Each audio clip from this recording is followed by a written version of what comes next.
Welcome to Speak. I'm Keyshawn Johnson. I'm joined by the great Paul Pierce and Fox senior NBA analyst Rick Bucher and NFL analyst TJ Hushmanzada. What's up, let me fellas? ask you this question. What's up, Coach? When you're a senior, Oh, here we go. That just means he's the elder statesman at the position. I thought it meant he was just high-powered with his. Yeah, that's what I'm saying. He's the elder statesman. You got that right. That's what I was thinking. Just He's the making sure. guy running the show. He's just been there. He's been doing it a long time. That's all I mean. Wow, they doing major shade at you. Like senior citizen. Is that some gray hair I see in that? Coach? Yeah, that's a little gray right there. You know, Rick is the only guy man, currently in the NBA analyst world that covered Bill Russell when he first started playing the NBA. Let's start in the NBA. At the University of San Francisco. Yeah. Let's start in the NBA. Shai Gilgeous-Alexander is having an unbelievable season. He won the league MVP. He led OKC to the finals for the first time since 2012. He's balling, in other words, Paul. Will a ring change? I guess, will it make SGA the greatest Thunder player ever? The greatest, without a doubt. A championship for Shai Gilgeous-Alexander would not only make him the greatest Thunder, it ensures his statue at the tender age of 26. If he were to leave Oklahoma City after this year, best believe they're going to put a statue of Shai Gilgeous-Alexander for giving OKC their first NBA championship in franchise history, which I believe will happen. He's been unstoppable in these playoffs. He's had an unbelievable run. I looked up the last time that somebody not only won the scoring title, MVP, and the title. I think it was like Shaq Diesel or something like that. 99, 2000. If Shaq didn't win in 2000, but I know it was Jordan did it before.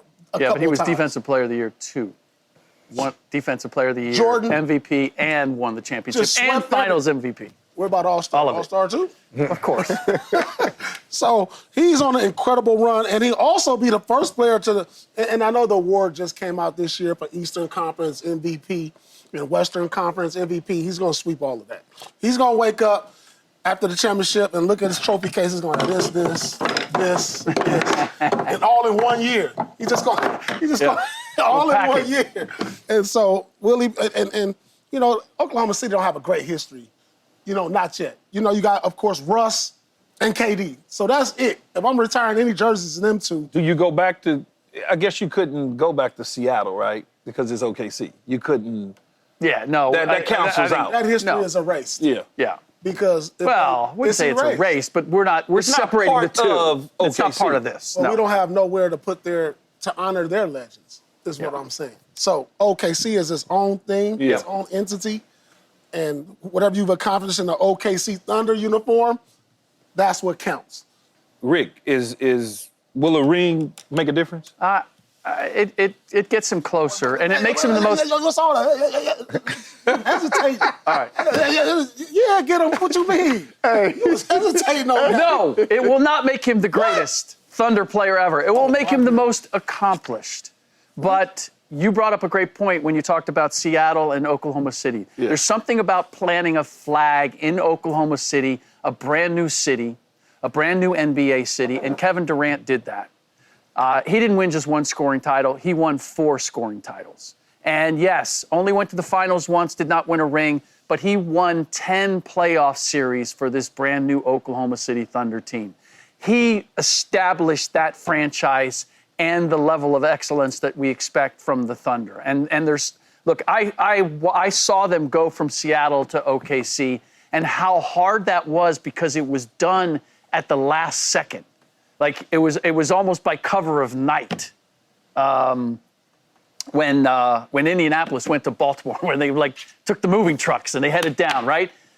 Almost the same thing with Seattle to OKC, and that first year was rough because you had these brand new young players trying to find their footing at the same time as they were trying to compete in the NBA. Kevin Durant led them through all that and led them all the way to the finals, ended up losing to the Miami Heat. But I look at all that he accomplished. I'm not going to give that to SGA. I'm sure SGA will get there at some point, but having one great year versus all of the great years that Kevin Durant had, I'm going to give I'm going to give KD the nod for years of service. And you're not wrong because of years of service, but I got to give it to SGA. Really, if he wins a championship, think about this. Winning a championship, you know how hard it is to win a championship, let alone get there. Then when you start talking about the first several years, first 6 years at OKC for both of these players, and when you start talking Kevin Durant, right? They both have gone to the finals. Mm-hmm. KD didn't win. SGA has an opportunity to win. Then when you start talking about Western Conference appearances, yeah, this is the first one for SGA where Kevin Durant had 3. But that's a longevity play. That's down the line. But if you win a championship, let alone he's been to 3 All-Stars, KD went to 4, or 5, better yet. That's coming. But if you win a championship, something that KD did not do at OKC, despite all the great numbers and everything, TJ, that he put up in OKC. A championship is all they care about. They don't care. They don't care that he was the greatest at this and Westbrook was triple-doubling every other night.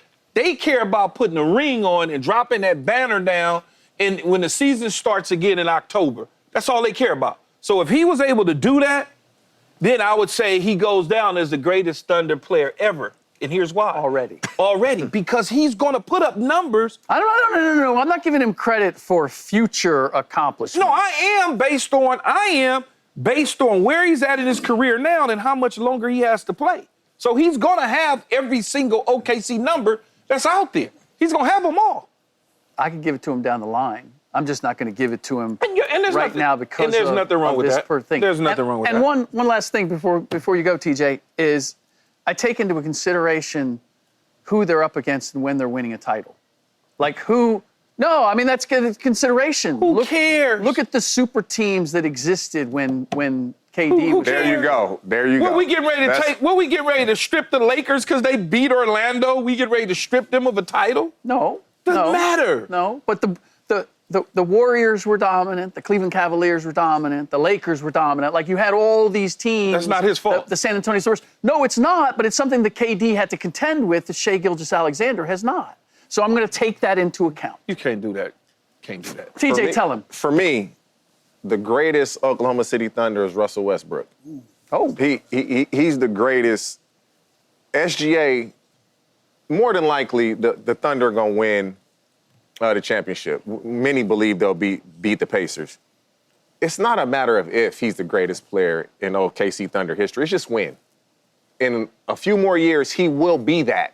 But right now, it's disrespectful to Russell Westbrook to say that. I don't care if he wins the championship. Russell Westbrook really established. When KD left, he kept him going. Now I'm average a triple-double. I'm going to get MVPs. It's him. He's earned this. The work that he put in, you can't put this man above him. Not right now. Now, in a few years, will he be there? Probably so. We assume he's going to continue to play well. He's going to average 30-plus each season. He'll be there. But right now, no. Do you put SGA ahead of KD? No. Where do you put him on the list? I'm going so Russell Westbrook, KD, SGA. Now, he wins a championship this year.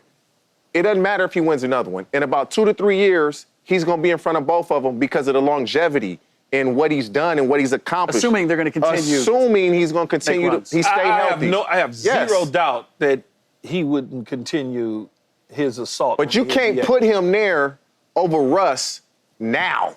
I think it's disrespectful to what he's accomplished. It's not disrespectful. It's looking at the NBA You're projecting. championship trophy that he'll be putting over his head, erases all of the triple-double stuff for me. One great year erases a decade. Why did you play in the National Football League other than money?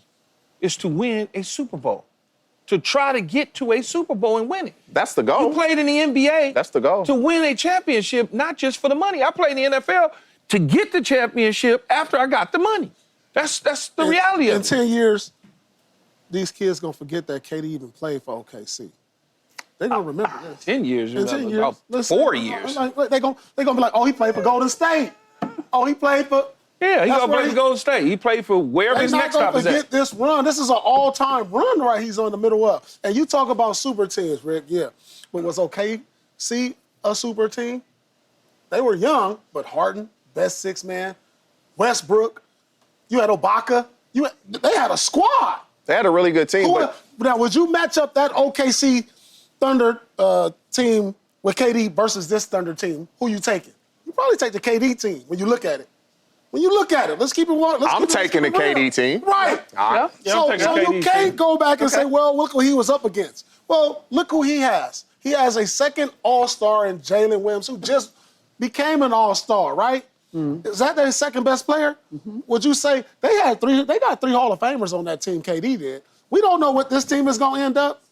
And they could very well end up with a few Hall of Famers on that team. J-Dub. But it doesn't look like it right now. It don't project out that way. I think J-Dub is going to be a really good player. I think Chet, he has potential to be maybe a future Hall of Famer. Depends on he keep growing. Yep. So we don't know. We're in a time to where, hey, if you got that one superstar who can carry you with a little bit of depth, there's an opportunity. So don't take away what he's accomplished because of the lack of teams he played against. This is an all-time run he's on. I'm not taking anything away from him. I'm just looking at this one great year under these circumstances. But it's really not a one great year, though. It's a one great team year. Individually, he's been having we would not even be having this conversation last year. We would not. If he doesn't win MVP, we're not having this conversation. But the only reason why we even were having a conversation in terms of him winning MVP is because they won 60 games. They was the number one seed, and he dominated from the outset. Rick, this is going. If they win a championship, say they win in 4 or 5. When we look at the statistics, we're going to rank this OKC team one of the greatest teams. All time. Yes. This is an all-time team we're watching here. Yes. So why wouldn't you say he's the greatest player already? He's playing on this will be one of the top 10 all-time teams that we've ever witnessed based on one of the top 10 numbers. greatest seasons if they by a finish team. If they finish it. Agreed. And it's led by the MVP. Agreed. But we're not even saying that he's the best player in the league right now. We're arguing. We're arguing about that. That was part of the argument. You're not going to say that till you win. We argued about KD being the best player in the league.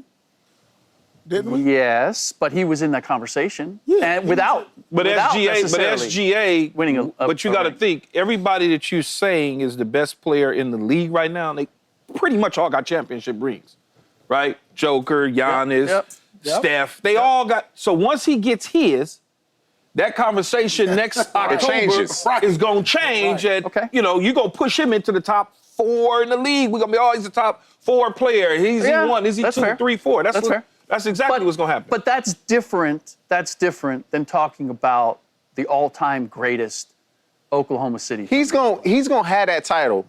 Not now. If he wins a championship, it's going to push him in front of the line. Not for me. Not in front of Westbrook. I can't do it. You got to do it for a little bit longer than that. Yes. All right, if that's what y'all believe. In the East, the Pacers punched their ticket to the finals on Saturday after Game 6 win. Siakam was named Eastern Conference Finals MVP over Tyrese Haliburton by a vote of 5-4. And I'm assuming Rick didn't have that vote, did you, Rick? No. I'm assuming. Yeah. I'm just assuming. Did Siakam deserve the Larry Bird trophy over Haliburton? Look, I know we're supposed to get all hot and bothered and he either deserves it or no way he didn't deserve it. I just can't get that hot and bothered about this. I think there's a reason that the vote was 5-4, that it was that close, because I could make a case for either guy deserving it. Yeah. The way I've described it is, I think Pascal Siakam was the engine. I think he did so many of the little things and did them on a consistent basis, did important things at important times, and Tyrese Haliburton was the orchestrator or the driver. So Pascal was the engine, Tyrese was the driver. He was the one who got everybody involved. He had more of the signature moments. I could make a case that winning Game 1 against New York was huge, and if he doesn't hit that 2 that sends it to overtime, that doesn't happen. But did he really hit it? But Pascal. Or did the gods up above MSG allow it to go back down? You can give it that too. He hit that. But Siakam played such a big role. He was, every time he was the best big man on the floor, they won. He was a force at both ends. He was a factor at both ends, while meanwhile, the New York Knicks were hunting Tyrese Haliburton a lot at the defensive end. So, look, they were both instrumental. They were both indispensable.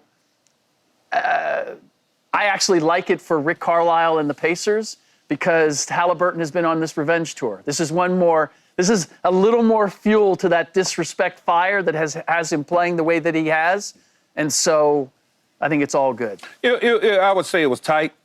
Halliburton probably made more splash, clutch at the end of, plays. Like the one that went in. We saw that. We've been talking about that. Or a couple threes to close the gap where that didn't necessarily come from Siakam because Siakam was smooth along the way. He was just doing his normal deal along the way. To the free throw line. I don't have a problem with either. I mean, as far as numbers go against the Knicks, their numbers was clearly the same, except when you get into the assist level, because that's what Haliburton does, is he dishes the ball. So therefore, he had 10.5 assists to 3.5 assists. But every other category, they pretty much was right next to each other. They could probably should have just split the trophy down the middle. Gave one side to one and the other side to the other. All right, let's get to the real, let's get to the truth. We all know this was Haliburton's trophy key. He had the signature moments. We all know this. Now, look, I had to do a little research and see who did the voting. And I had to see who it came from. There's a couple guys here from New York. Yeah. They both voted for Siakam. You know why? They trying to divide them. No. You know why? Because of the choke sign. Exactly, Key. Yeah. They was turned off by all the antics, the choke sign, the mocking of the New York Knicks. Because that's what y'all do stuff. Y'all do stuff like that, Rick. Y'all do. These writers from New York, they were turned off by these things. Yeah. And it was like, no, if it's close. What's their name? What's their name? Oh, it looked like Fred Katz and Steve Popper. I guess they do something. Okay, all right. Them two guys. You know them, Rick? Yeah. Yeah. They Good guys. They honorable? They're good guys? Yeah, this is. Good guys. You sure? Yeah. No. Steve Popper's been there forever. Fred Katz actually covered OKC for a long time. He's That's fairly what new. I'm saying. He's new to the New York scene. When you old school, you could be turned off by some of that stuff. Realistically, I'm serious. Snatching the jersey out and yanking it. All of that. You're like, you know what? If it's close, then I'll give it to the other guy. If it's close, Because I'll give it to the other guy. We all know. The Knicks players would have been more biased about the choke sign than any of them. Come on. Listen, when I go back and when I look at this series years from now, I'm gonna remember Haliburton's moments. When you leave me with these moments that I'm stuck with, like dang the shot, the 30-point triple-double with no turnovers, like come on. He gave me more signature moments. He gave me more influence on winning. You outplayed Brunson, who everybody considered the best player on the floor. And you outplayed him. You think they punished him for his dad's antics as well? His dad antics. Oh, my goodness. There was a lot of you things guys he are could have just got. the conspiracy theories. That's why we need to change this voting up. It has to. I think it should be a fans voting. Because if the fans voted, who they would have voted for? For sure, 100%. 100%. Give some of it to the fans. Let that be a percentage of it. Because the eye in the sky and on my face don't lie. You know what I'm saying? In the sky and on my face don't lie. So, I mean, hats off to Siakam. He did play a great role in doing the little things. It's just, when I take my lady, I don't want to put the grandma dress on. I want her to look a little sexy. And Haliburton was a little more sexy in this series. What's your thoughts on it, TJ? Hey, so, honestly, I felt like it could have gone either way. But listening to these closing arguments that Paul just gave me, hey, Haliburton should have won this, man. That's what I'm saying. I didn't have a problem with either one. I could see it going either way. This was just like Iguodala winning the MVP over Steph. That's what this was like. No, it's not that. No, yes, it was. Yeah. That was egregious. That was egregious. It's almost, when you look at the Pacers, and when they won, it was Haliburton was leading the charge. Pascal Siakam did his part. He played well, but it wasn't, did you see that play he made? He had a couple. All those plays that were the oohs and ahs, it was Haliburton. And when you think of the Indiana Pacers, I think of Haliburton. You think of Tyrese Haliburton. Yeah. And just because of that, and he played well, you have to give it to him. And he actually thought he was getting you know what this is? You This seen is him off Jaylen to the Brown. side. He was This is walking Jaylen- up. This is and he Jaylen- was shocked. He was because to me, Tyrese Haliburton went into this series there before. a star. He exited this series a superstar. Huh? Yeah, he walked up like, oh, Yeah, he did the wait, Drewski. they ain't not saying my name. No, I'd have been there. He was shocked. I'd have been there before. And now the Eastern Conference Finals Yes, MVP. you saw that. He started to walk up like it's mine because he felt he rightfully earned that. And to me, he walked into that series.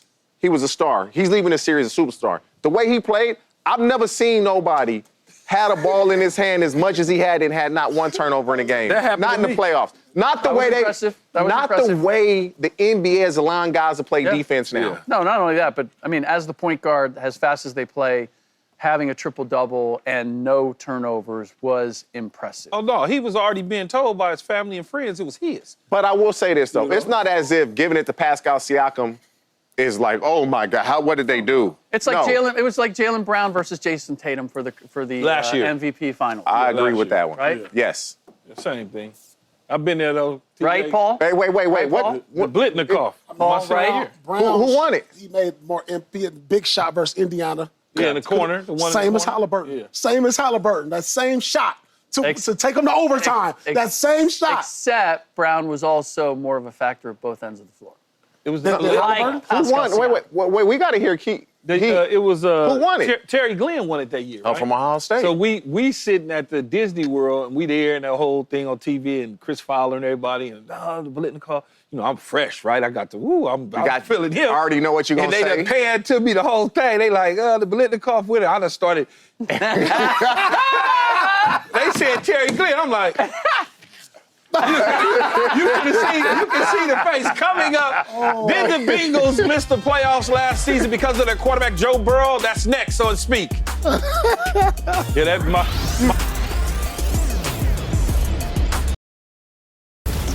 Saquon Barkley is on the cover of the Madden NFL 26. He is featured doing his reverse hurdle that blew fans away last season. So, TJ, is this still a big deal to get on the Madden cover like it was when we were playing? I would say it's an honor, but you know, I don't know if you know this. Guys don't even buy the game anymore. Oh, They just give it to you, right? They give you the code or something. Bro, you literally just get on the PlayStation, Yeah. PS5, order it, and it downloads to the game. You don't even need a CD anymore. But it's the same thing, though. You're going to get your little face somewhere on the Oh, screen. when you go play the game and it pops up, it'll be him hurling, but it's a little different, but it is an honor. Still an honor.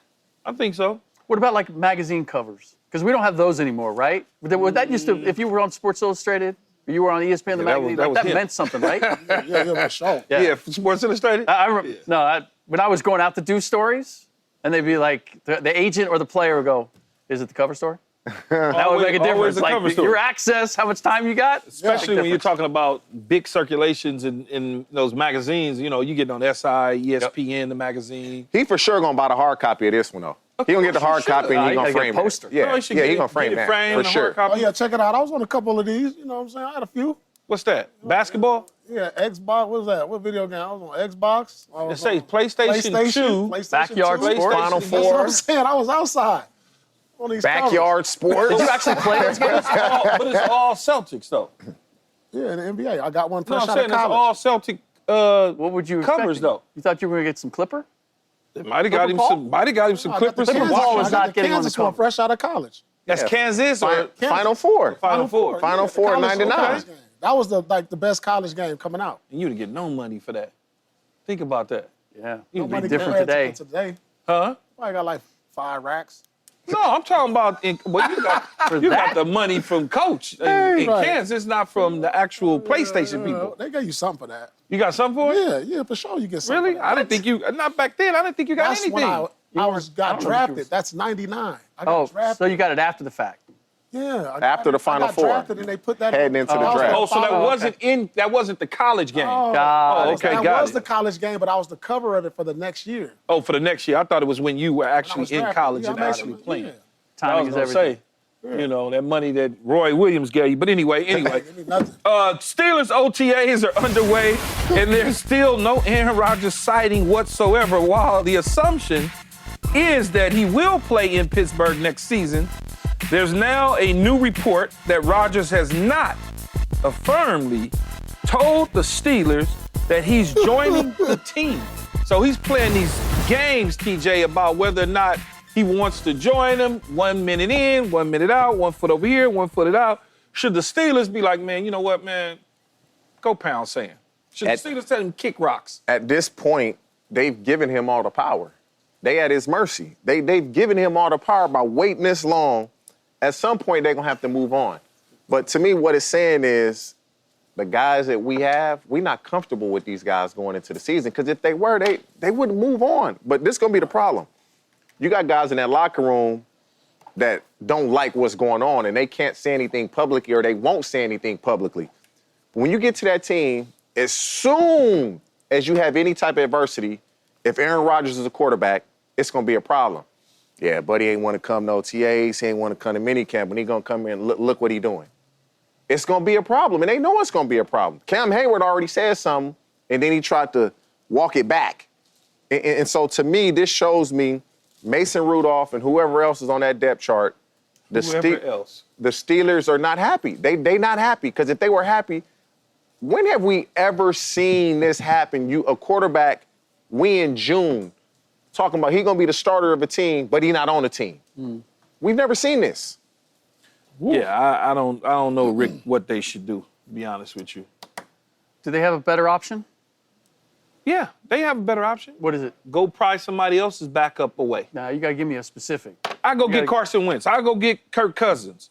Is that a better option than Aaron Rodgers? Because I'm waiting. At this point in time, the waiting period is over. OTAs are now in their second week, okay? Yeah. And so... Start tomorrow. It's going to be over with. At some point, you get tired of being asked a question about the same situation over and over and over again.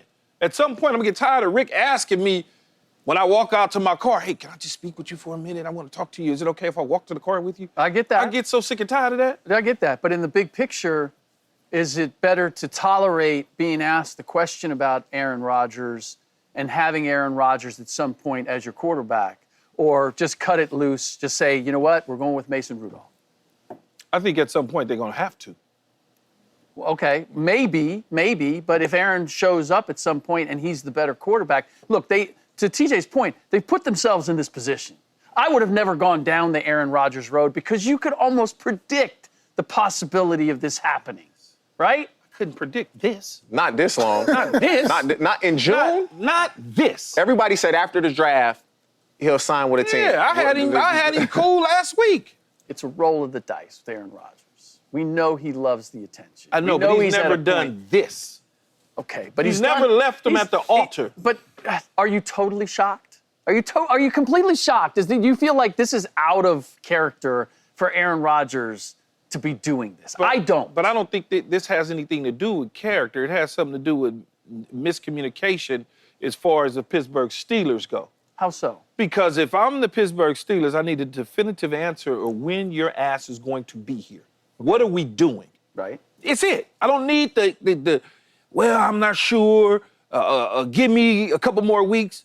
Okay. At that point, I got to cut bait. But the Steelers didn't. They were willing to play that game. They were that's willing their to play that fault, game in though. order to get Aaron Rodgers. And that's their fault. Okay, well, That's it is. literally their but fault. at this point, once you've made that mistake, are you going to compound it by saying, to me, that's 1 foot in, 1 foot out. Oh, we went halfway there. We wanted Aaron. We were willing to put up with all this. Now we're not willing to put up with it, and we're going to go with Mason Rudolph. You got to put your foot down eventually. If that was a possibility, you should have never gone down that road. You have 52 other players that are going to be on the team. 52 other players that are going to be on the roster. At some point, you got to worry about the 52 instead of the 1. Agreed. At some point, that has to come into play. Yeah, this ain't 7 years in Aaron Rodgers, 9 years in Aaron Rodgers. So where's that line drawn? Right now? It should have been drawn from day one. Like I said, we should have had that line of communication open from day one when we first start talking. But you're past that. Okay, so now now you got to make a decision from your current situation. This is not going to end well for nobody. Because think about this. Even if he come, I don't think the Steelers They're going to be looking at him funny. Yeah, but I don't think they're going to be all that good. Chemistry issues. The writing's on the wall for Pittsburgh this year. I don't think they make the playoffs. Because if he missed TJ these OTAs this week, then the mini camp is another weekend, right? It's just another 3 days in the mini camp. Friday, Saturday, Sunday. And then that's it.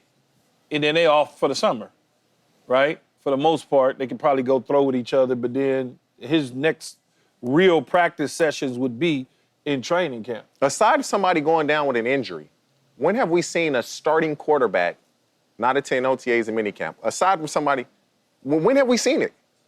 No, they're always there. They're always there, building chemistry, just building relationships with your teammates. They get to know you in the locker room. And the fact that the Steelers, doing it with the history and the tradition of their organization, they going through is mind-boggling. I get that, and I'm not defending it. All I'm saying is that once you've put yourself in this position, you might as well run with it. It's too All the late. way. Just go with it. Yeah, Until you crash and burn. Yes. But then here's what's going to happen in this situation, though. So I mentioned Kirk Cousins, and I mentioned Carson Wentz. Not that Kansas City would be willing to give that up at all. But if you miss on them because you waiting on him, you really going to be stuck with Mason I'm going Rudolph. to get Kirk Cousins. I'm going to get Kirk Cousins. I'm going to get Kirk Cousins. He going to be present. He going to build a relationship with his teammates. And he's a year now removed from his injury. He going to put the ball where it need to be, and it's going to be accurate. The Steelers, I don't know what's going. Maybe they've told Aaron Rodgers we good. Maybe. No, if they told Aaron Rodgers maybe we good, we would have that report by now. If they told Aaron Rodgers never mind, we would have. There's no way they think Mason Rudolph is this bad. Because Mason Rudolph actually has a winning record when he's a starting quarterback for the Steelers. He has a winning record. There's no way they're going to just let Aaron Rodgers say, how'd I get back to y'all? Yeah, but I don't think Mason Rudolph is. He's also thrown one or more in interceptions. OTAs for in all 6 of quarterbacks. his last game. OTAs for quarterbacks is cake. It's cup. It's easy. I know. You ain't even doing nothing. No, You're just throwing the ball. That's really what You ain't doing no conditioning, no running. You barely lifting weights. It's easy. But is it on Aaron? It's not on Aaron. Who is on? It's on the Steelers. He could be over there talking about, I might want to retire. They probably trying to convince him not to retire. He already even had one foot out the door for the last few years. Yeah. Already had one. He's been had one foot out the door for at least 3 or 4 years now. So now he's like, man, I'm ready to lay it down. I've made all the money. Why should I go spend my last year in cold Pittsburgh, where we probably won't win a Super Bowl? But So then just say I don't want to play football. Then just say that. maybe he This is a waits till bad the look last for- minute to weigh his options. It's a bad look for the Pittsburgh Steelers. Yeah, They that's better- What what we it is. know about It's them. a bad look for the They better hope they Don't have a leave it up solid to Aaron season. Rodgers. But once you did, now you don't have a choice. Oh, You made your bet. Hey, TJ Watt ain't even at OTAs. He mad. He want a new console. They mad. They whole You organization. pay is DK up. this money. He ain't even been here. feel Now you bad. don't want to pay me. That's TJ Watt. Now he ain't showing up. Yeah, I feel for Mike Tomlin right now.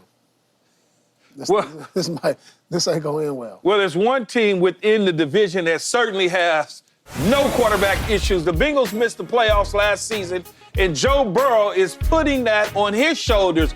Burrow said that if he had played better, Cincinnati would have been in the postseason. I don't know how much better he could play, but TJ, you agree with Burrow about last season? No, I do not agree with him. I appreciate him taking accountability. When you're the best player, we didn't make the playoffs, it's on me. And so that's what he did. We didn't make the playoffs, it falls on me. It don't matter what I did, I could have done more. And no matter how well I played, I could have played better. And so I appreciate the fact that he's going to take accountability. But what more could he have done? It's the best season of his career. He played in all 17 games. But that's leadership. No, it's good. It's good leadership, and I don't know what he's talking about because he played phenomenal. But maybe there's things that we don't see that he's seen that he could have done better that would have qualified for a win versus a loss, right? 100% Maybe he this looks playing this game, this playing that game, those one type play, of things. one play here, one play there, and so he's carrying that burden on his shoulder and saying, damn, if I'd have just hit the seam instead of throwing the hitch, or if I'd have checked it down to the back instead of trying to throw the chase and get the money, we would be in a much better situation. Maybe that's what it is. I don't think he could have done much more, Rick, at all. I watched every minute of every Bengals game, and I can tell Why? you early on, because that's my team. I'm from the Natty. Okay. And I can tell you early on, I was thinking, you know what? There must be something with his wrist because I just saw him make throws or miss guys that I wasn't used to him Missing. Yeah. And it was few and far between, but there were a couple early on, and they obviously got out of the gate slow, that I thought, man, maybe there's something where he's not quite right. And then the rest of the season, there was no question, right? And I'm thinking he's looking at a couple of those. And we can look at the defense, and we can look at a lot of other issues that team had. And if they had done just a little bit more, then it wouldn't have mattered in terms of Burrow and how he started. But I understand his thinking, and I appreciate it. And on some level, I agree where he just wasn't everything that he could have been. It was, like I said, it was only a couple of occasions, but early on I got that feeling. And losing to the Patriots, going scoreless in the first half, like there was a couple of slow starts or missed plays here and there. Their losses were so close that had he made one more play in certain instances, regardless of the defense, regardless of everything else, they would have won. So I understand where he's coming from. I'd never blame him, but I'm also, I can appreciate and understand what he's saying. He should take the blame. He's the leader. He's the highest paid. See, I love this about Joe Burrow. I liked him, but I like the fact he took the pressure off because us as analysts, we say, well, the Bengals would have made it if the defense had gave him something. That's what we would have said. He could have easily threw them under the bus like we see some other quarterbacks do, throw their teams under the bus. He's like, you know what? I'm gonna take all the questions. I'm gonna take all the heat off of everybody else. So now your teammates is looking like, man, I rock with you like that. Yep. Ain't nobody said nothing about our defensive player having a down year or this safety not doing his job. You know what I'm saying? It was Joe Burrow manning up saying, if I had played better, we would have made the playoffs. And that's what you want for your leaders. And that's what you want in the locker room. When he come in the locker room, he's deflecting from the guys who probably should have played better. We all know defense should have played better. So I love this, and that goes a long way.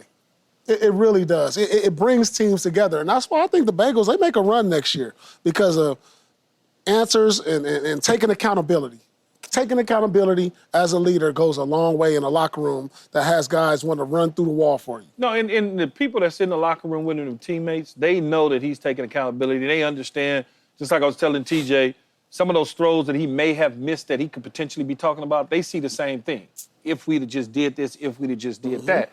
It's not all on him. They didn't have a defense, but when you look at it, I'm glad he got out in front of it, though, because when you look at it, there's other quarterbacks in the league that got their teams to playoff contention in certain situations that didn't have the year that he had. Agreed. Or the nucleus of great defenses or great this. If you just look at the MVP and Josh Allen, Buffalo did not have a great defense last year.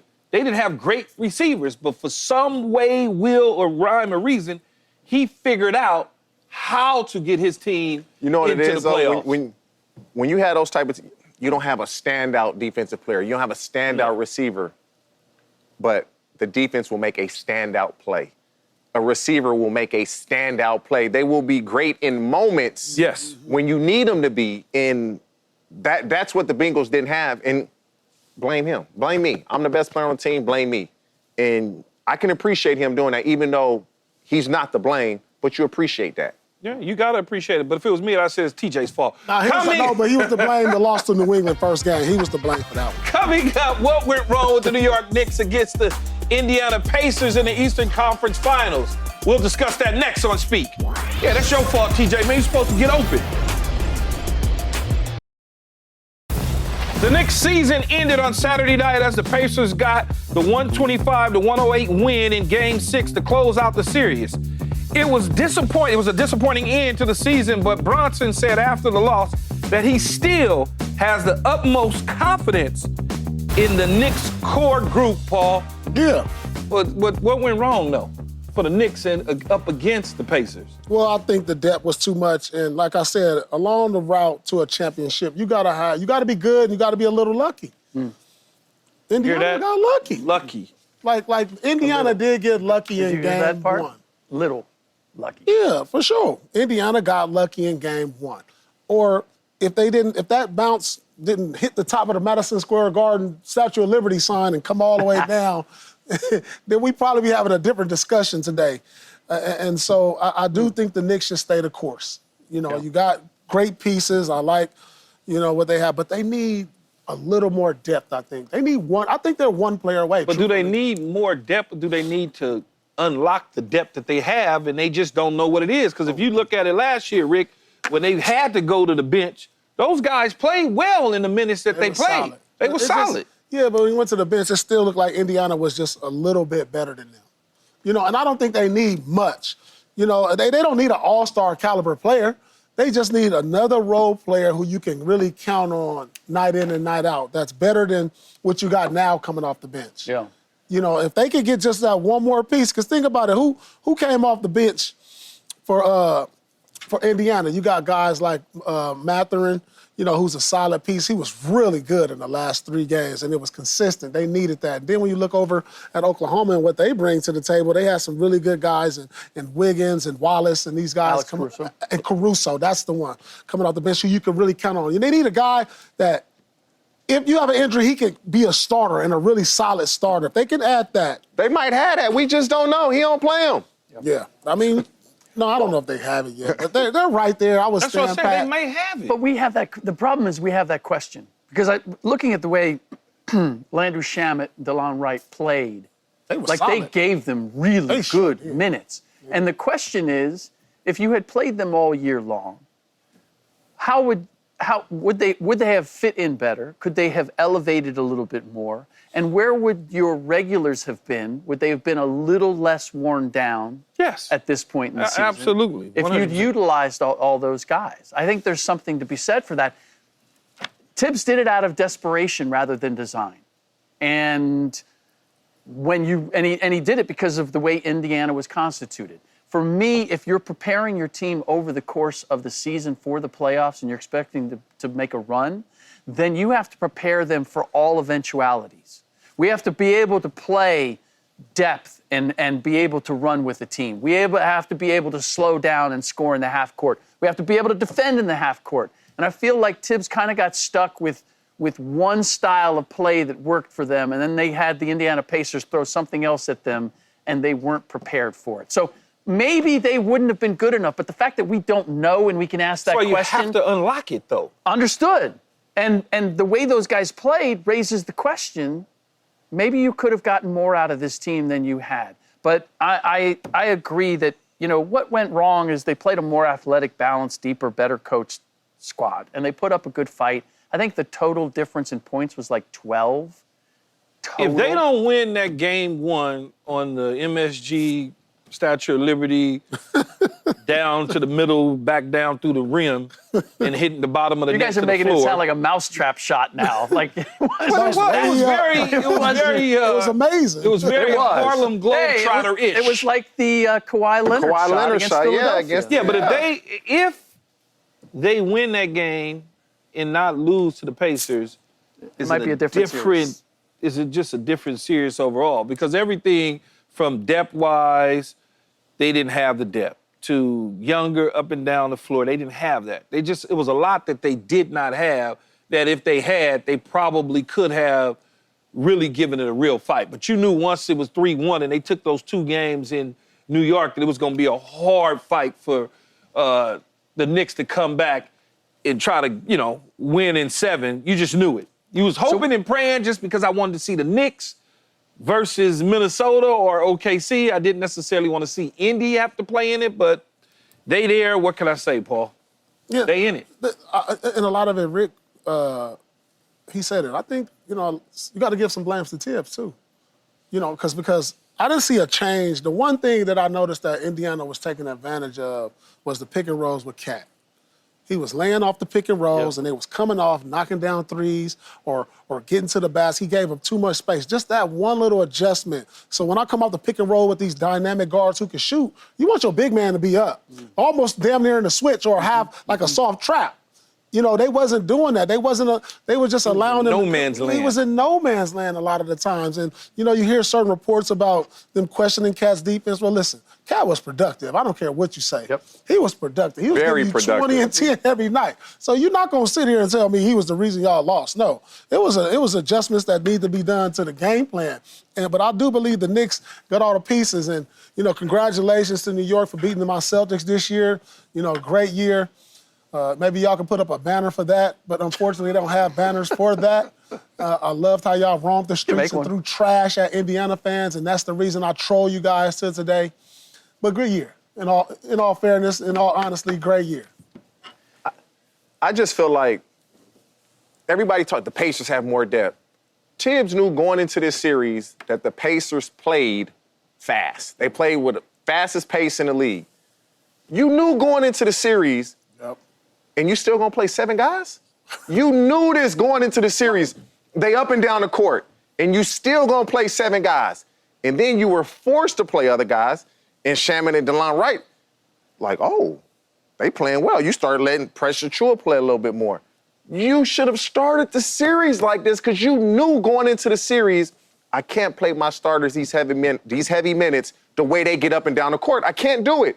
And when you did and they played well, it made you look bad. Yeah. Think about this. Where has he So been, they lost- though, Rick?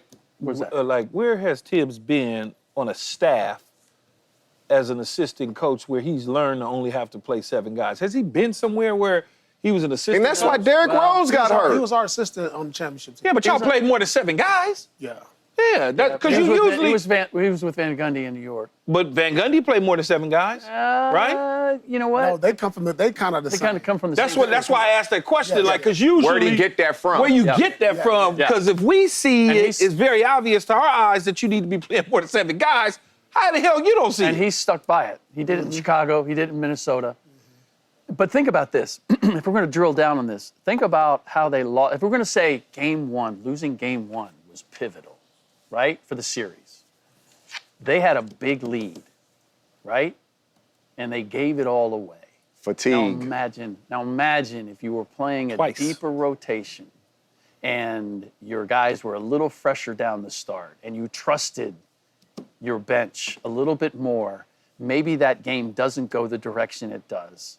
And as a result, we have a different outcome. I mean, you could really look at the fact that he wasn't prepared to go deep into his bench or to utilize his bench in that very first game, and they gave away that massive lead because of it, that the series was lost right there.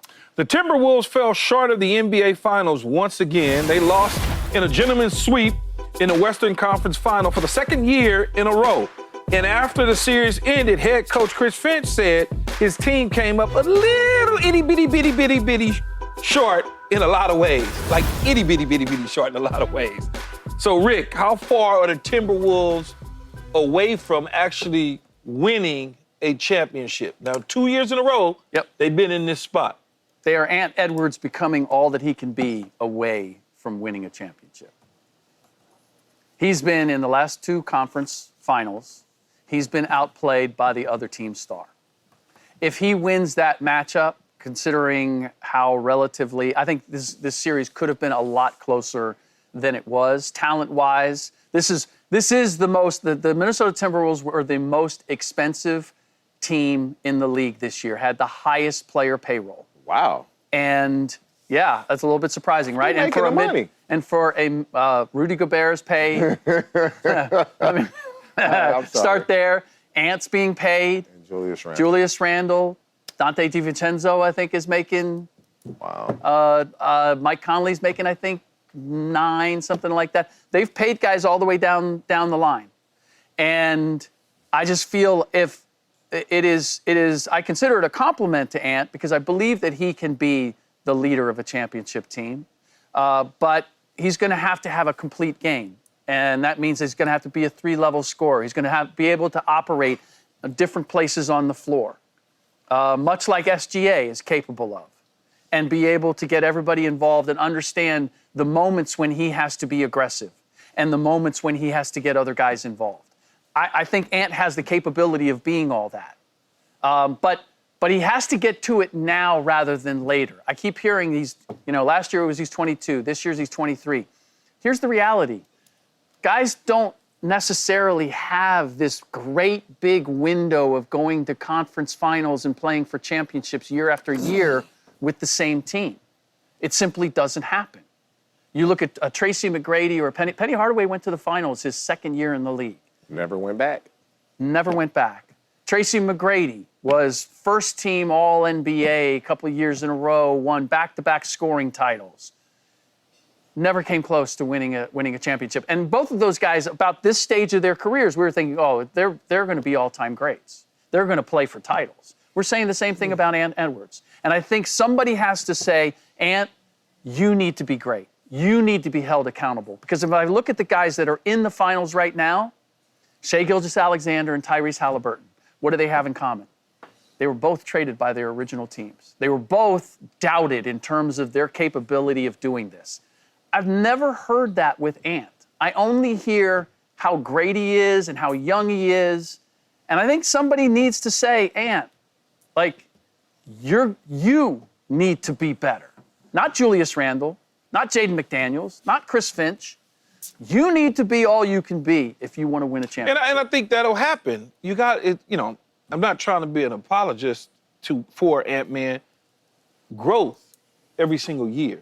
Everybody's not going to come into a league and just all of a sudden hit pay dirt in year 1, in 2, in 3. Sometimes it takes a little bit longer. Sure. If you look at the Celtics over the last several years, it took them multiple opportunities in the playoffs until they finally hit. They go to the championship. Golden State punches them really hard. They go home. They lick their wounds. They come back, and they do it all over again, and they finally get the opportunity to win a championship. My only pushback on that is after you get gentlemanly swept by the Dallas Mavericks last year and Luka Doncic, I would want you coming back as a better player. He did. He did. He came back as a better three-point shooter. See, but we player. wasn't saying that when he beat But the he Lakers. sacrificed The his first thing mid-range. we started saying when he beat the Lakers, ooh, he just took out the LeBron and Luka. Then he goes and he beats Golden State. The first thing we talking about, oh, he took out Curry and Butler and Draymond. Now he loses, and we act as though he just. But I was saying that was fool's. nothing. I was saying those early wins were fool's gold. Why? Because How? it wasn't a good Lakers team, and it was a Warriors team that didn't have Steph Curry for the better part of that series. Like that I thought that was fool's gold on the Minnesota Timberwolves part, that they beat teams that were actually like they were playing high caliber basketball, or that Ant was playing high caliber basketball. I didn't think so. See, I don't think this falls on Ant. I just think when think about this. You look at Indiana and you look at OKC. I don't see a lot of weaknesses on these teams. You know what I'm saying? They got depth, they got coaching, they got all-star players. There's too many liabilities. Let's just keep it real. Minnesota, too many Conley and Gobert were liabilities for that ball club. And you lost to a team that, if they win this championship in a convincing way, we're going to say this is an all-time team, having an all-time year. And eventually we're going to say that Shai Gilgeous is an all-time player. So, as far as Ant getting better, yeah, of course you want to keep developing and doing that, but they got to reconstruct their roster. And I think they got to get a point guard, and they got to figure out what they're going to do with Gobert, because the last 2 years in the conference finals, Gobert was a liability on defense. You have to get younger there at the guards, because these guards that are coming up, Conley, he's a backup guard at this stage. Okay. Conley's a backup guard. At this stage, when you look at the class of the West, when you look at the teams at the top that are going to be coming at you next year with these guards like Memphis and Houston and so on, Dallas and Denver, you need younger guards to compete. And so, yes, Ant does have to get better. The Wolves are right there. They have a young core. They just need to improve on 2 spots. And I think they're right there. I wouldn't overreact to Ant's. He's 23, his first time, really getting put in a super lead position like this. And we're expecting more from him. We forget he's 23, guys. 23-year-old He's 23. front man for a team. And he's knocking at the door. Yeah, with a 37-year-old point guard. Yeah. And that's the thing, though. They were saying this about Jason Tatum. And when he won the championship, how old was he? 26. He was 26. And now who's in the finals this year? And how old is he? SGA. 26. He's 26. It's Yeah, a process. And so with Anthony Edwards being 23, It's a process. And is he going to have to continue to improve? Yes. But he knows this. You can see in his interview, he knows he has to improve. And it's not as if he's not improving his game. Okay, now let me be a better three-point shooter. He went and worked on that. It's just a process that you got to get your butt spanked a few times and start to learn what it is and what I have to do. Now, to me, he needs a consistent second scoring option. And it should be Julius Randle, but against OKC, he went 28 points in game 1, 6 in game 2, 24 in game 3, 5 in game 4. You got to be a little more consistent. Okay, but you don't have to give me. But so does your number one. You don't have to give me 20 points a game. Ant was no more consistent than Julius Randle. I agree with both of you guys. But when they're overloading the entire defense to stop Anthony Edwards, I can't have you getting 6 and 5. You don't have to get 20. You can give me at least 15. But some of that is because Ant doesn't. He's operating at the top. Then that's a coaching. That's a schematic thing. No, but he needs to have the skill to be able to score in multiple places. And he's not. You can't tell me that Chris Finch wouldn't be flashing him to the elbows. Hey, all I'm going to say. Playing him out of the elbows if he was capable of playing them. Go get KD. He averaged 27 this year. Is he a pure scorer? Yeah. Anyway. Go get KD. No. That's what I'm doing. Gosh, this guy. Coming up, well, this be Travis Kelce's last season in the National Football League. That next on Speed. Wow.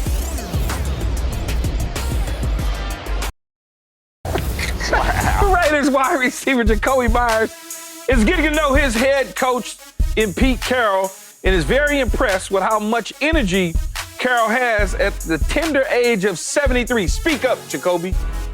I would give a big nod to Pete, honestly. Like I don't know how he doing it, honestly. Like it's got to be some type of drug out there or something. But that boy got a lot of energy, man. I truly respect it how he keep the guys going because it take a lot to get a lot of grown men moving in the right direction. So every day he got great energy. He real positive, man. So a lot of respect to him.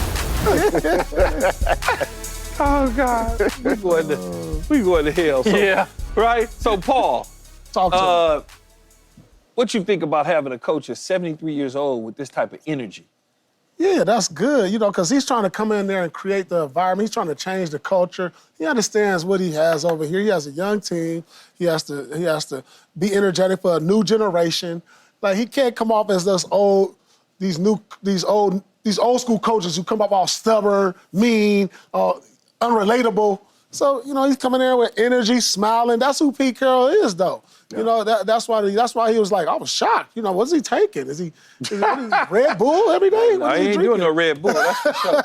Like, what is he drinking? Man, so, I'm not shocked because this is the reputation that Pete Carroll's always had. When he stepped down from Seattle, one of the things he said is he still had to fire the coach. Yeah. And he took a year off like most coaches do. They get burned out, take a little bit of year off, kind of look at things from the outside and then say, you know what, I'm going after that job because that's the best job. Yeah. I'm excited for him. I'm all in, dialed into the Raiders. I think they're gonna have a really surprising season for a lot of people. You gonna go to some games? You don't think they're going to finish 100%. last? Yeah. No, I don't. Not at all. Who's finishing last? The Broncos and Chiefs are also That's in that cool. division. I understand that. I understand where the Chiefs has been in the past. I get it.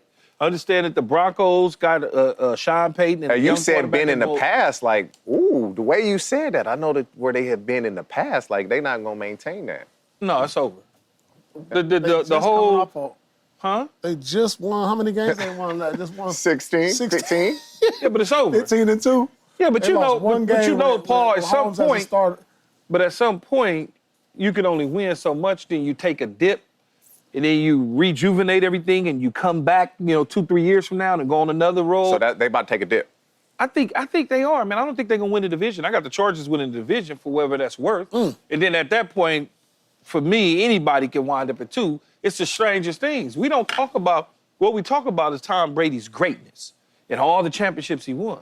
But if you think about, there was about a 9 to 10 year window where that wasn't the case with the New England Patriots and Bill Belichick. Then they got back on track again. They got the schedule, too. I'm looking at the schedule. You talking about Kansas City? Yeah. You see the schedule? Yeah, I see the schedule. That's why I said what I said. You see it? Man, I don't need to look at the schedule to know this. So help me out here. The Raiders, the one thing you know is that the Raiders are not going to finish last. I know they're not going to finish last. So who is? I feel like for my money, it's probably going to be Denver, even though Denver made the wild card last year. For my money, I'm betting Denver. Because one thing that the Raiders got is they got a tight end. They got a running back. If you got a tight end and a running back and a quarterback that I'm not asking you to go be Patrick Mahomes. Right. I just need you to not give the football to the other team at times. And I got a defense that's pretty damn good. That's why they kept the defensive coordinator as a holdover and didn't clean house. Pete Carroll running that defense. No, but Patrick I'm Graham saying, is just there entitled. Patrick running that defense. Patrick Graham is there entitled, and Pete will run the defense, but Graham gonna call it. That's the difference. Pete gonna install, but Graham gonna call it. I don't even think he's gonna call it. No, he'll call it. He gonna call it. Can you play that style in that division and win, though? Because you're talking about a lot of teams that can throw the ball. The team that I picked to win the championship, they're not gonna throw the ball. They're gonna do exactly what Pete Carroll getting ready to do. They're gonna run the football, they're gonna line up with them tight ends, and they're gonna play defense. Harbaugh's not going to throw the ball 50 times a game. That's just not his DNA. You know, really the only team that'll throw it is Denver and Kansas City. Those are the only two. Those other two teams want to run the football, beat you up at the line of scrimmage, and that's about it. Yeah. So, you know, we'll see. I mean, we'll be able to have this conversation at some point in time in November. In the meantime, Travis Kelce is already a 3-time Super Bowl winning Super Bowl champion at the age of 35. Kelce is closer to the end of his career than the beginning. But Patrick Mahomes said, if this season is Kelce's last ride, you'll never know by the way he's talking about football, the way he's preparing. So, Paul, will the Chiefs get another ring with Travis before Travis Kelce retires? Listen, I can't count out this dynamic duo. This has been one of the most prolific dynamic duos in football history. I just can't count them out, Key. I got one of the GOAT quarterbacks with a GOAT tight end, and they still playing together. I think they lost one game. They lost one game with the Mahomes as the starter last year, and you counting them out. I can't believe this. They're going to win the division. They're going to probably be in the AFC Championship game again, and they'll probably have... If they go to the AFC Championship game, I'm going to quit. I'm gonna quit. I mean, I don't. Are you gonna walk from the crib like he did? No, I'm not gonna walk. My feet hurt as it is already. They in the AFC Championship, so that means you counting out Mahomes and Travis Kelce as a duo. It's not a count out. They lost one game with them two starting. I know, but it's one game. But at some point, all great things must come to an end. Just a short end. It ain't. We're not dealing with a quarterback that's 40. We're dealing with a young quarterback. So it's okay to take a break. They're going to be healthier again. Damn, let somebody else win it for once. They're going to be healthy this year? Yeah. They got, who they bringing back? Pachenko? They bringing back... Worthy? They got everybody. They lost Joe. Rice is coming back. Tooney left. Rice, that's what I'm saying. If Rice they got a squad. I just think it's going to be one of those deals where they barely miss type winning the division, and then they go on the road and they wind up losing to somebody like a Buffalo on the road or something like that. That's all I'm saying. It's not only that, but they've had the advantage of winning the division and having that first weekend off. That's given them a huge boost. I don't think they get that this year, though. Yeah. Get that. You think Chargers win that division? I think the Chargers just get it. They just win it, and Kansas City will be, scrapping and crawling and fighting. They may even make it to the second round. What did the Chargers do this year? What did they do significant? They needed a receiver. They went and got Mike Williams. They got Mike Williams. They drafted Trey Harris. They drafted... He can play. Trey Harris from Ole Miss. They bring in Mike Williams. They sign Khalil Mack back, which is a plus because you got to go get those quarterbacks. You need edge rushers. They drafted... Omarion Hampton, the running back from North Carolina, run 4-3. They signed Najee Harris from Pittsburgh. So that tells me right there they're going to run the football. Yeah. They went and got a runner in Najee Harris, and then they drafted the kid. And I know you've seen how big he is, and he fast. Yeah. Bruh, he looked like... The dude from North Carolina. What? Yeah, he cheating, though. He out there cheating. He grown. He nice. Here's the other part. He keep talking about he young. He grown. Here's the other part with the question. Will the Chiefs get another ring with Travis Kelce? We're really saying, are the Chiefs going to win the Super Bowl this year? I think in the next 2 years, the Chiefs are going to win another one. Is this Kelce last year, or is he playing another one? I don't think he got 2 years in. I don't think he does. When you start having the conversation this early, Paul, you already know. You start having a conversation about, well, I can still play, and people start whispering about 36 years old, he may not, 35 years old. Creeping in your head. Yeah, start creeping in your head. And at this point in time, I'm sure he wants to, look at his family and everybody. His brother retired. He like, it's time to live a little bit. How many more damn championships do we need? Yeah. That's what he's gonna start saying. I can make plenty of money off the field. I don't have to keep getting hit upside my head. I don't have to keep getting in ice tubs, but I'm not gonna go out backwards. I want one more shot at it, and I'm gonna do it. And if he doesn't get one this next year, the idea of I'm gonna come back and drag myself through this all again in hopes of getting one, I don't see that. Because if you don't get one this year, that tells me you wasn't very good. So if you weren't very good in 2025, imagine how good you'll be in 2026 at 36 plus years old. I don't see the Chiefs getting another ring with Travis Kelce. I'm assuming this is going to be his last year. When you start losing guys up front on your offensive line, and some of your better offensive linemen, and now you go into this, and that was, like, quote unquote, your weakness last year. Yeah. And now you're replacing them with rookies and free agents. It's going to be tough. Like, the Denver Broncos are a blocked field goal away from beating the Kansas City Chiefs. The Denver Broncos are going to be a better football team next year than they were this year. Defensively, they're going to be better. Offensively, Bo Nix, now in this second year, they're going to be better. Why are you looking at me? You had them last in the division. No, I said the Broncos will not finish last in the division. They will not. They will not. Even if they finish last. Not with Sean Payton as a coach, they not finishing last in the division. But it doesn't mean if they finish last in the division, they only win 5 games. It may just be a loaded division where all of a sudden you got something like a 13-14 win team, then something like a 11-12 win team, then 2-10 win teams. You might have it that way. When you look at how the Raiders are going to play football on the offensive side of the ball, they want to run the ball, play great defense. You ain't running the ball on the Chargers. You ain't running the ball on the Chiefs. And you ain't running the ball on the Broncos. They're going to have to do something different. Because those 3 teams are going to stop the run. Saying what I think. Now, when we get to November of 2025, late October, November, then you can tell me and challenge me and say, Key, you said in June this was going to happen. Then I'll be able to say to you, yeah, I was wrong. Or I'll be able to laugh at you. One of the two, right? I mean, it's got to be one. And this is what makes football the best sport, and the best sport out there. Because in basketball, these are going to be the best teams. And 9 times out of 10, those are the best teams. Paul. In football, we don't know. You just don't know. Like, this division is the toughest division in football with the NFC North. You just don't know. Now, I'm talking the top 3. We know. Nobody had the Indiana Pacers in the finals. So there's a certain degree of uncertainty. We definitely thought if Jason Boston Tatum don't get hurt. Well, he got hurt. They was already losing, though. But they would have come back and won. At least that's what I believe. Jason Tatum got hurt with 2 minutes to go in that game. They won the next game, and then they got eliminated. If Jason Tatum don't get hurt, I believe they come back and win that series. That may be true. It didn't happen, though. Coming up, it's time for another exit interview.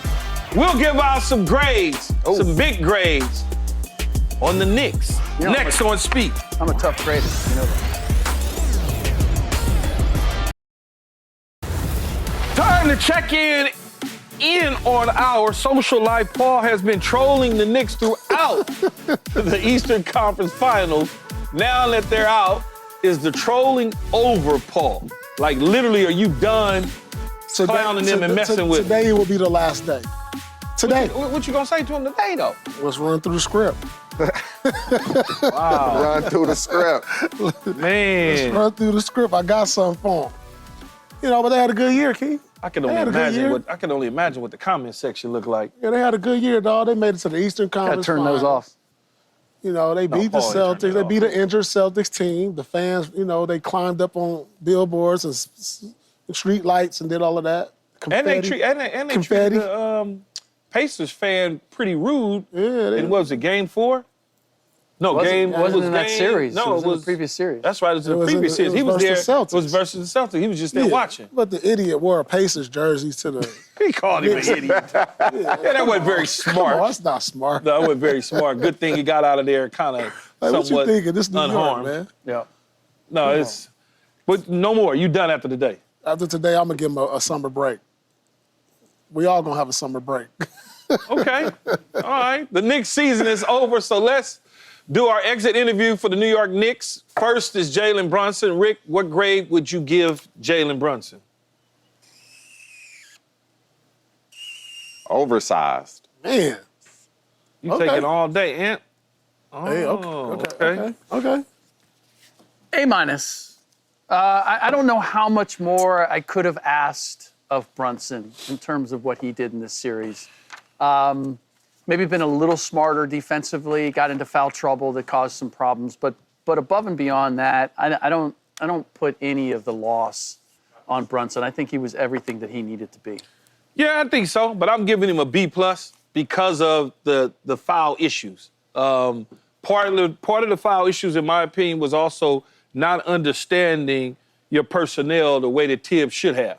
Now, whether or not it was taking him out of certain situations in certain quarters to give him a little bit of a breather and not having him be just whatever Indy wanted him to be in terms of a scapegoat.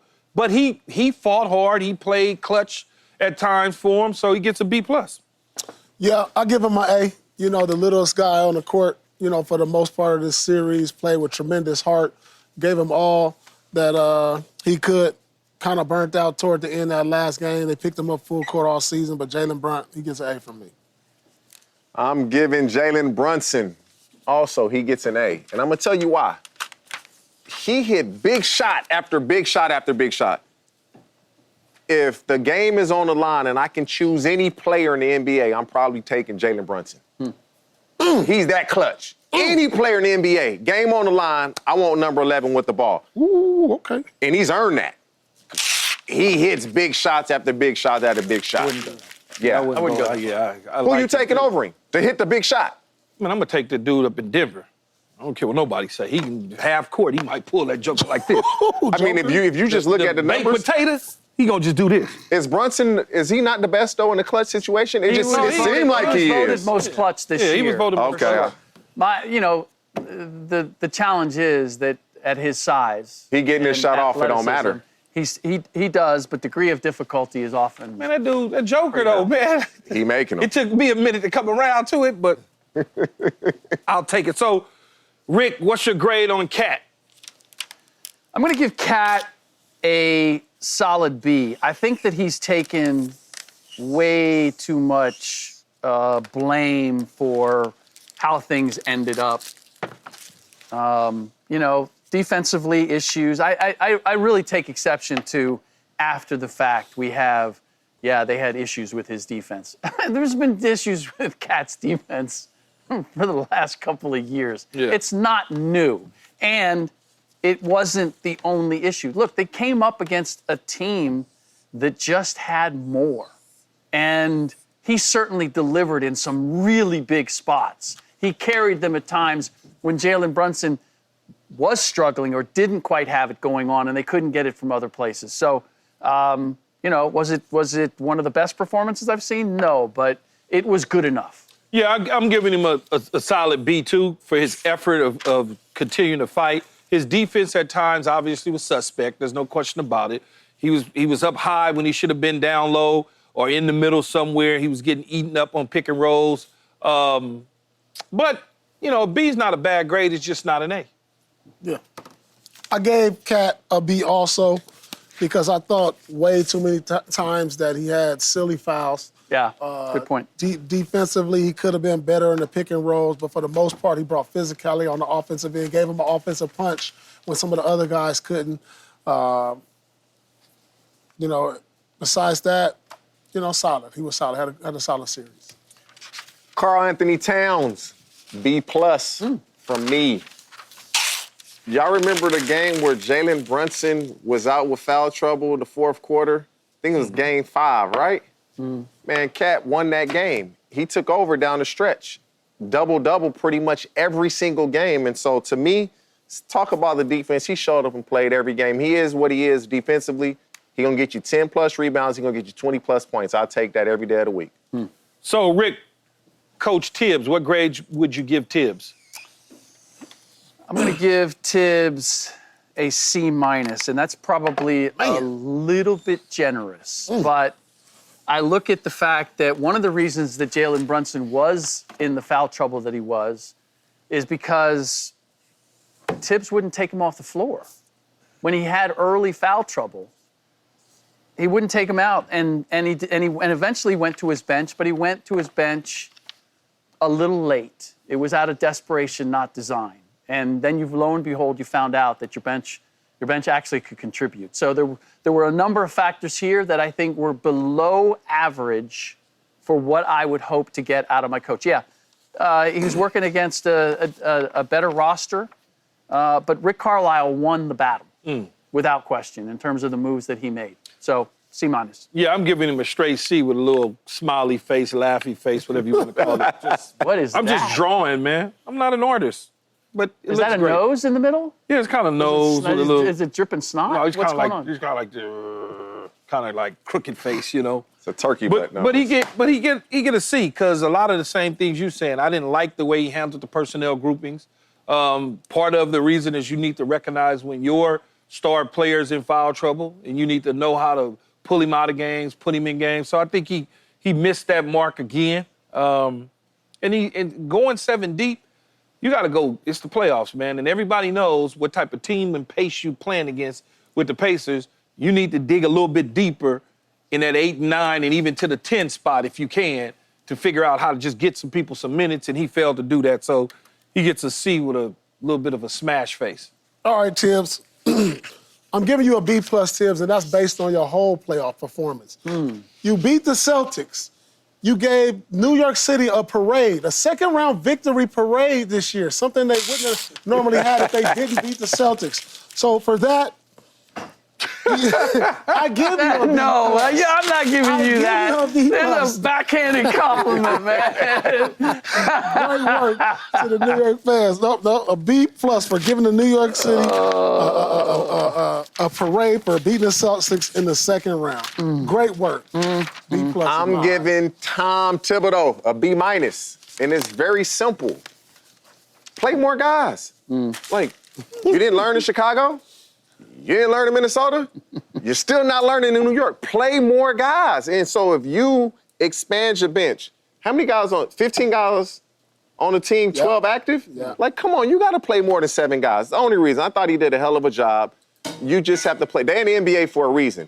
Give these guys some minutes. All right. What you got for me, Key? I'm trying to fix my damn electrical wires that's hooked up to me, but never mind. Rick, what grade would you get the fans in New York? I am giving them a D. Huh? I'm giving them the lowest. Wow. Wow. Why are you going to give the fans a D? You didn't need to be going after the Pacers fan like that. Oh, okay, yeah, you get hit. And then, okay. And then as a result, you got all the Pacers and you got Tyrese Haliburton. You got that entire fan base lit up. Yeah. That was a mistake. And it was a little bit of front running, you know? You were talking some mess. I don't want to do Ben that. Stiller was out there talking about Tyrese Haliburton and the bag that he was carrying. Oh, you did not. No, I did not. Yes, you did. No, I had to catch it. The grade, yes, but not so much the artist's work. Okay, So good. I'm going to give the New York Knicks fans an A for effort. That's what I'm going to give it. They was out there. They was fighting, man. They was really fighting hard for that victory.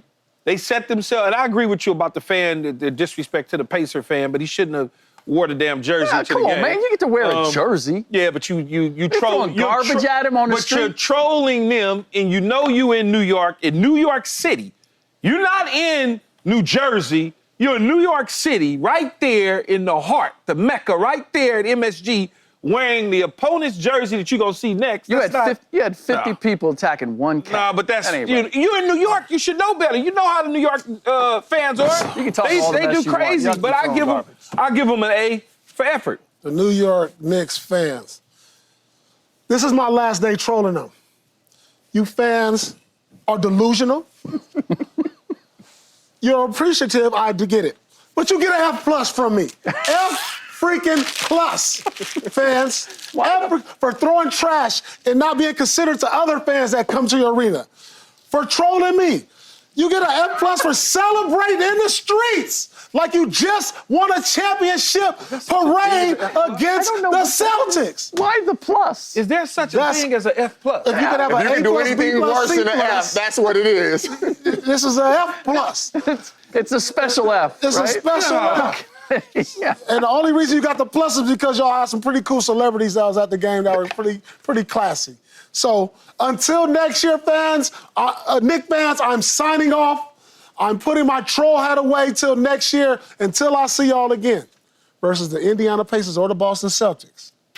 Take this home. F you.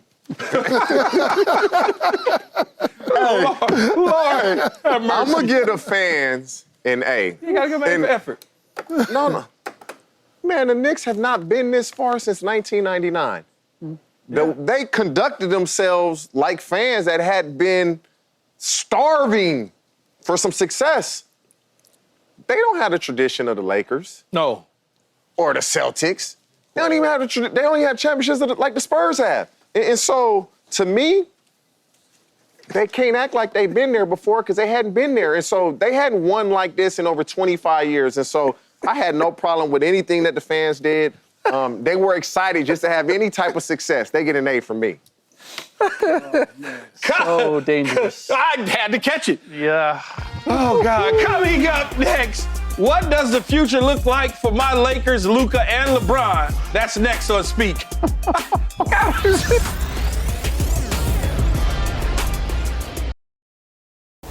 Time to check in on our social life. Ohtani was caught dozing off in the Dodgers dugout during the Dodgers blowout 18-2 win over the Yankees on Saturday.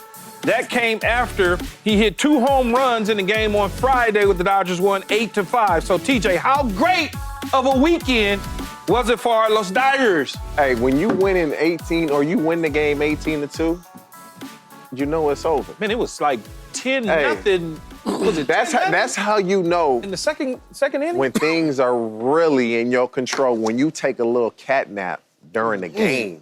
He's like, oh, we got this. Let me go ahead and take a little cat nap. They wasn't coming back from that 18-2. It was 10, I think it was 10-1 or 10-0. It was 10-0. 10-0 at the top of the bottom, inning. top of the third, yeah. That was a statement. It was 10-0. And every time I'm looking, I'm watching, it just kept ticking up. He knew. He was like, up, oh, this over. ticking I'm going to up. go ahead and get a little nap in. And Friday night, he went yard twice. Like, it just, I don't even know. It's not fair. You know what was so, Aaron Judge fair. hits a home run. Yeah, we came top of right the back and first hit it. inning, Bam, and bottom then of the Shohei, one. bottom one. Bam, Bam. 1-1. Let's go. Like, what you can do, I got you. Come on, let's go. It's just crazy. Yeah, that's great. That's why I say to people, there's only 2 players from a clutch standpoint since I've been watching baseball and being able to understand it, which is basically my whole life now, is Barry Bonds Yeah. and Ohtani. In clutch situations, right? Down by 2. What you mean? David Ortiz. Let's go, Boston. No, not the same. Whoa. Not the same. I'm not saying Big Papi wasn't him. It's just Clutch? not. I'm not saying he gotta wasn't. watch. You You gotta gotta hear watch. what I'm saying, though. I understand. This We're talking about regular dude, every season. time Barry Bonds walk up to the plate, if it was somebody in scoring position, and they was expecting And they was something, walking Barry Bonds boom. with bases loaded. Yeah, they're pitching around Ohtani, and then they running in to her. They running into either Mookie Betts, and now Freddie Freeman. like Hey, they Oscar. pitching around. Yeah, stop, Paul. You get me Dodger fired up. I gotta calm down now. The Lakers and the Celtics are 2-story franchises with high expectations. Boston could take a step back next season while Jason Tatum is rehabbing, but Luka and LeBron are just at the start of their journey together. I don't know how long that'll last. And Luka recently spoke about how much he can learn from a guy like LeBron. Take a listen. Great, you see. I've never played with a guy like this. And, just being traded to here, to LA, it was different. But just to play with guys like him, like, it's unbelievable. Like, I can learn so many stuff. First of all, off the court, all the things he does just to be ready for the game. And obviously on the court, everybody knows what kind of player he is. You know what, Paul? It's time to throw my producers under the bus. There was a couple he's in there, so I had to throw my producers under the bus. Little mistake there. Say his name. Just take the blame. No, I'm not taking the blame. No, I'm not gonna have these folks. I'm not gonna have these folks out here saying I'm the beat, but I can't read. No, we're not doing that. Anyway, Paul, do the Lakers or the Celtics have a brighter future? Which one? This is an easy one, Key. I mean, come on, be It's the objective. Celtics. Though, be No, real. I'm being objective. We have a younger core. Okay. Tatum and Brown, clearly. A younger coach. No. Is Missoula younger than Is he? Hold on. They might be the same age. It's the same Yeah, age. about the yeah. same. They gotta be the same age. Stop No, it. but I'm just saying, listen, we're younger. We're in better shape. No, LeBron in shape. We're younger. We're in better shape. My coach is not going into the offseason and say we have to get in championship shape. He's not saying that to our stars. I mean, we're built for the long run. Missoula barring is younger. He's anything. 36. Yeah, that's what I said. JJ's 40. And so that's why I say us, LeBron is on and he can retire any moment, at this point, even though we feel like he has something in the tank, but he is 40 years old, will be 41 this season. The future is only Luka. Whereas I look at the Celtics, they have a number of guys and young guys on the team moving forward that I can say the Celtics could probably be a contender for the next at least 5 years. No, you know what's so crazy, Rick and TJ? I hate to agree with this slappy, but I have to. I gotta agree with my man Paul because we really only have. We talking about the future, bright. We really only have Luka. I don't know what else we got going. They could. Rui, you could throw Rui in there, young. Yeah, but And but Austin Rui Reeves, does. though, But, Austin Reeves, young. yeah, but they're on the move. We just don't know when. Or where. Or where. Wouldn't you agree, Rick? They're probably on the move. We just don't know when and where. Where y'all got Tatum, Brown, Porzingis could be coming or going. You got Derek White. Derek White could be coming or going. You just got those Pritchard. I mean, you just got you're a better team. As You're long a as you better got team. your two superstars, then our futures. Yeah, we got one guy that we know about. I mean, we could claim LeBron, but at the end, LeBron may wake up the next day at the end of next season and be like, I'm done, man.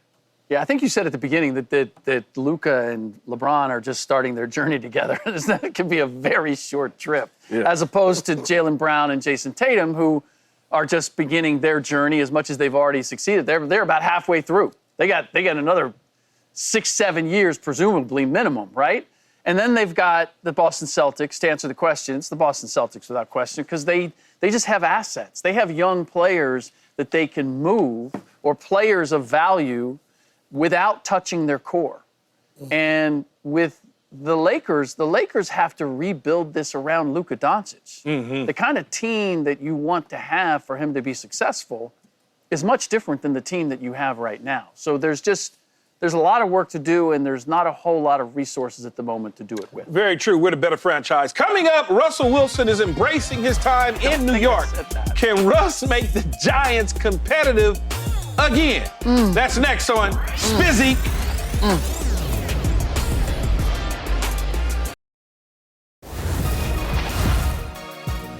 Russell Wilson is no stranger to pressure.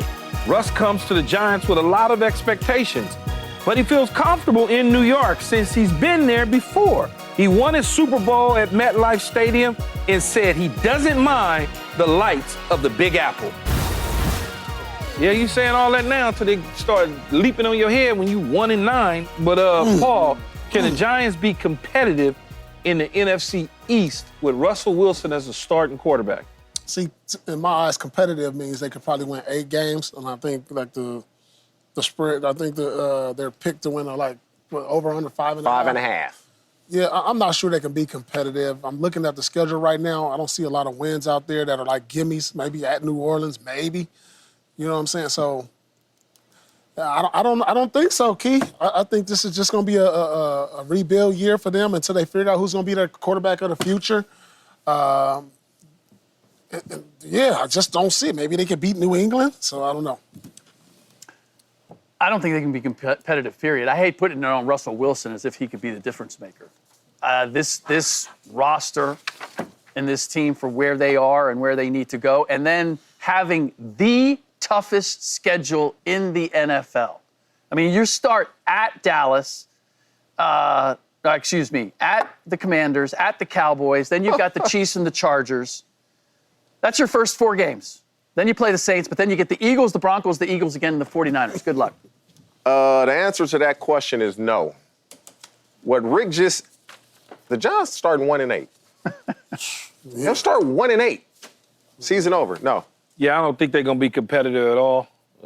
They probably pull up between them and the Cowboys, they're going to be fighting for that fourth. I mean, you got to play the Cowboys twice, the Eagles twice, the Commanders twice. Better yet. Oh, well, we'll see. Coming up after Speak, L.A. De La Cruz is back on the field after hitting an emotional home run on Sunday. The Reds host the Brewers after us live on FS1. More Speak after this. The fans in OKC and Indy, much like Darnell, are diehards for their teams, but only one city will finally get to see their squad bring home an NBA title. Paul, which city was tougher to play in, OKC? OKC's nothing to do out there. You didn't even let me finish. Jeez. All they do is cheer. Man, you so bad. That's it for us, Major League Baseball. Next, the Reds host the Brewers right here on FS1.